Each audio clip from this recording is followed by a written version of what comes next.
Okay बेटा। सो अब जो हमारे पास मैंने आप लोगों को होमवर्क दिया है, ठीक है, ये आप लोग कर लीजिएगा। इसके लिए मैं ये पेज छोड़ देता हूँ, ताकि जब अब इश्यूज होंगे तो वो फिर हम डिस्कस कर लेंगे। तो आप आज की क्लास में जो है वो केस ऑफ अदरवाइज यूज करेंगे, ठीक है जी, ताकि केस ऑफ अदरवाइज का आप लोगों को एक आइडिया हो जाए कि हम इसको क्यों यूज कर रहे होते हैं, किस तरह यूज कर रहे होते हैं, उसकी क्या डिटेल है। ठीक है। और पहले इसकी थोड़ी सी थ्योरी लिख लें ताकि आपको इस हवाले से पता हो। अक्सर वो आपसे सवाल पूछ लेता है जो थ्योरेटिकल होता है कि why we are using case of otherwise. ठीक है, तो ये आपको पता होना चाहिए। तो इसको आप कहते हैं case statements.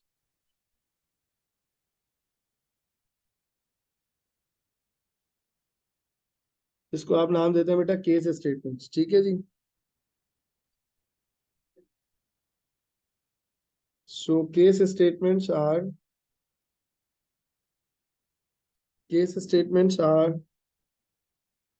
used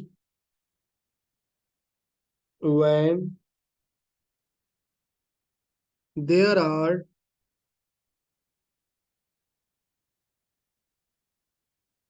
multiple choices are made। ठीक है। जब आपको मल्टीपल चॉइसेस की बेटा बात कर रहे होते हैं तब आप जो है ना वो केस को इस्तेमाल करते हैं। सही है। तो केस ऑफ अदरवाइज का जो कॉन्सेप्ट है उसकी जो मैं पहले सिंटेक्स लिख देता हूँ, बेसिक स्ट्रक्चर, ताकि आपको पता हो। केस ऑफ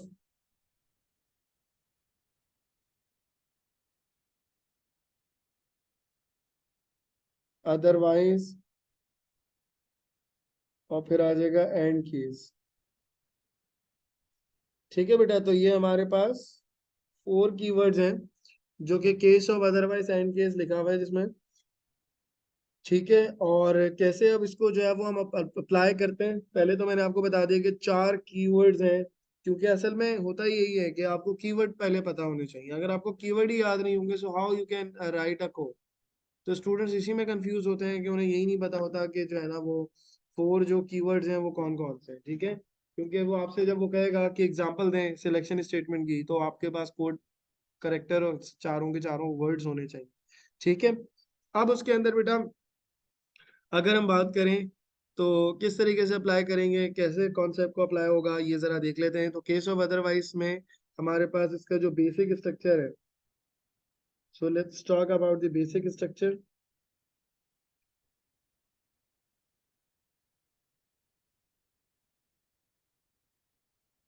इसके बेसिक स्ट्रक्चर में जाएं तो हमारे पास लिखा होता है केस, और उसके बाद हम लिखते हैं बेटा ऑफ, और उसके बाद यहाँ पे हमारे पास आ जाता है वेरिएबल। ठीक है बेटा, केस ऑफ और उसके बाद आ जाता है वेरिएबल। फिर आपके पास यहाँ पे आ जाती हैं चॉइसेस। आप इसे कह सकते हो कि ऑप्शंस कह सकते हैं आप इसको। ठीक है जी। तो आप यहाँ लिखते हैं कि ऑप्शन 1। ठीक है, फिर आप यहाँ लिखते हैं ऑप्शन 2। फिर आप लिखते हैं ऑप्शन 3। जितने भी ऑप्शंस होंगे वो यहाँ आ जाएंगे। ठीक है। और ये ऊपर जितने भी अब आप लिखना चाहें, जरूरी नहीं है मैंने 3 लिखा तो 3 ही होंगे, 4 5 6 7 भी हो सकते हैं। ठीक है बेटा। और ये ऊपर गिवन ऑप्शन में से जब कोई भी ऑप्शन नहीं चलेगा तो आखिर में हमारे पास एक स्टेटमेंट होती है जिसे हम क्या नाम दे देते हैं, अदरवाइज स्टेटमेंट कह देते हैं।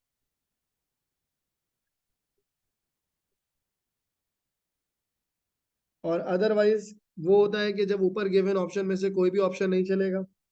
और उसके बाद यहाँ क्या आ जाएगा बेटा, यहाँ पर आ जाएगा एंड केस। जैसे एंड इफ होता है ना, उसको कहते हैं। अब यहाँ पर हम क्या लिख रहे हैं, वेरिएबल। यहाँ वैल्यू नहीं लिख रहे। अब आप देखें ना, डिफरेंस नोट करें कि यहाँ पर हम बात जो कर रहे हैं वो किसकी कर रहे हैं बेटा, वेरिएबल की बात कर रहे हैं। यहाँ पर हम जो है वो उसकी बात नहीं कर रहे हैं, कंडीशन की। इफ के अंदर हम क्या लिख रहे होते थे, कंडीशन लिख रहे होते थे कि ग्रेटर देन, लेसर देन, इस तरह की बात कर रहे होते थे। तो यहाँ पर हमारे पास क्या है बेटा, यहाँ पर हमारे पास जो है वो वेरिएबल होगा। तो जिस वेरिएबल को आपने चेक करना है कि उसके अंदर प्लस माइनस या हम कोई भी ऑप्शन लगाना चाह रहे हैं, तो वो कैसे होगा, तो वो केस ऑफ अदरवाइज से आराम से हो सकता है, क्योंकि जो सवाल अब आपने इफ एल्स से किया था ना, मैंने यहाँ पे जो आपको करके दिया था, ये काफी बड़ा क्वेश्चन था। तो ये वाला सवाल आपका बड़ा सिंपल सिंपल फॉर्म में हो जाएगा। मैं आपको एग्जांपल पे यही सवाल अभी करवा देता हूँ। सही है, तो इसका जो क्वेश्चन है वो आपके पास ऑलरेडी क्योंकि मौजूद है, जिन्होंने वो वीडियो नहीं देखी है वो देख लें। ठीक है, जो नहीं थे इस क्लास के अंदर, पहले वो वीडियो देखें ताकि उन्हें पता हो कि कौन सा सवाल मैंने दिया था और मैं किस सवाल की बात कर रहा हूँ, ताकि आपको आइडिया हो जाए। सवाल दिखा जरूर देता हूँ मैं, कि जो हमने किया था वो ये था बेटा, कि right a pseudo code that input two numbers and an operator. ठीक है, हमें एक सूडो कोड लिखना है जो क्या इनपुट करेगा बेटा, जो दो नंबर्स इनपुट करेगा और साथ साथ क्या इनपुट करेगा बेटा, ऑपरेटर। अब ऑपरेटर में चार में से कोई एक पॉसिबिलिटी हो सकती है। ठीक है, और हमें प्रिंट क्या करना है, हमने प्रिंट करना है वो ऑपरेशन जो भी यूजर ने ऑपरेटर का कहा होगा। सही है, तो आप जरा देख लें बेटा कि इसका आंसर जो है वो हम किस तरीके से कर सकते हैं। इसका आंसर इस तरीके से कर सकते हैं कि आपने यहाँ पे अगेन इनपुट वगैरह की टेक्निक वैसे ही है, उसमें कोई चेंजेस नहीं है। सही है, आपने यहाँ पे लिखना है इनपुट करके n1। अब अगेन मैं अब यहाँ इसको सिंपलर करके लिख रहा हूँ n2, और साथ साथ ऑपरेटर के लिए OP लिख दिया। ठीक है,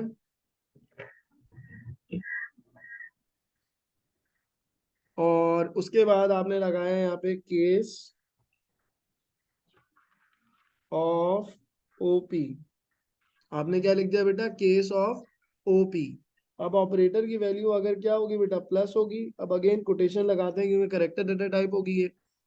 ठीक है, माइनस अगर होगी, मल्टीप्लाई अगर होगी, या डिवाइड अगर होगी, तो आपने क्या लिखना है कि answer is equal to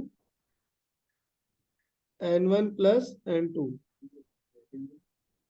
OP bracket में क्यों लिखेंगे, वेरिएबल है। ठीक है, वो तो सिर्फ आपको समझाने के लिए सिंटेक्स बोला था, ये इसका मतलब ये नहीं है कि वेरिएबल को ब्रैकेट में लिखें। इसका मतलब ये है कि इसको रिप्लेस करें। फिर आंसर हो जाएगा बेटा n1 माइनस n2, और मल्टीप्लाई के लिए आप क्या लिखेंगे, n1 मल्टीप्लाई बाय n2, और डिवाइड करने के लिए बेटा क्या लिखेंगे, n1 डिवाइडेड बाय n2। ठीक है बेटा, और अगर ये नहीं हुआ तो हम क्या लिखेंगे, अदरवाइज करके आप क्या लिख देंगे बेटा, अदरवाइज आप करके लिख देंगे प्रिंट इनवैलिड ऑपरेटर।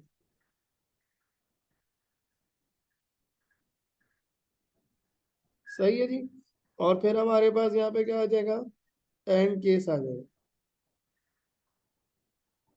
और आखिर में हम प्रिंट भी करेंगे। अच्छा, इसमें मैंने सवाल जो करवाया था इसमें मैंने आपको प्रिंट नहीं करवाया था, तो यहाँ पे आप प्रिंट कर लीजिएगा। डेफिनेटली हमें ऑपरेशन परफॉर्म करने के बाद प्रिंट भी करना होता है, ताकि हम प्रिंट कर लें। ठीक है,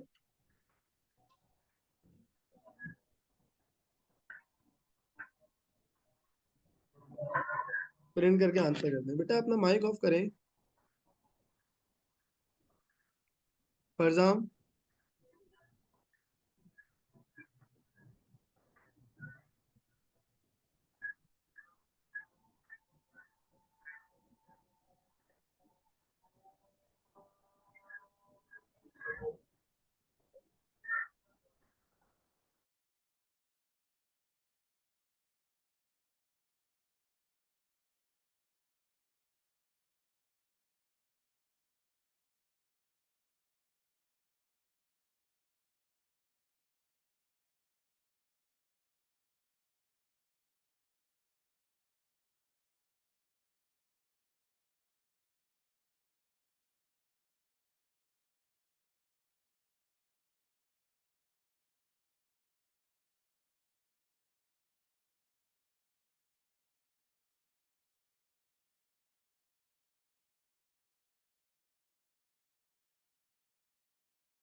ओके बेटा।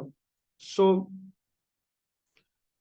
अब आप लोगों को यहाँ तक तो क्लियर हो गई ये बात जो मैं आप लोगों को अभी यहाँ पे बता रहा था कि N1 N2 एन ओपी, और ये जो सवाल है बेटा ये आंसर है, किसका सवाल है, इसका सवाल है।